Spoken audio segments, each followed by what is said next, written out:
గనక అధికారం కోల్పోతే, ఎందుకంటే ఇప్పటికే 5 ఏళ్ల పాటు అధికారంలోకి దూరంగా ఉన్నారు.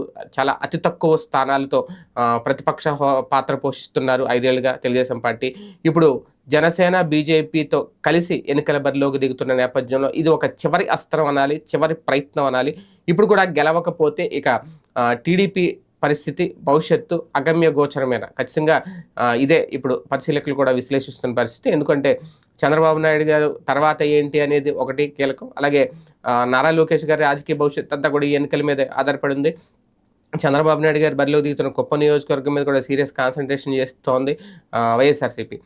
ఒక పక్క రాష్ట్రం అంతా, ఎందుకంటే సంక్షేమం అనే ఒక్క ఆయుధం చాలా బలంగా పనిచేస్తుంది ఈ ఎన్నికల్లో. ఎందుకంటే 2019 ఎన్నికల్లో అదే పనిచేసింది, మన తెలంగాణ ఎన్నికల్లో అదే పనిచేసింది, అంతకుముందు కర్ణాటక ఎన్నికల్లో అదే పనిచేసింది. అన్ని చోట్ల సంక్షేమానికే ప్రజలు బాగా ప్రాధాన్యత ఇస్తున్నారు. ఎవరు తమకి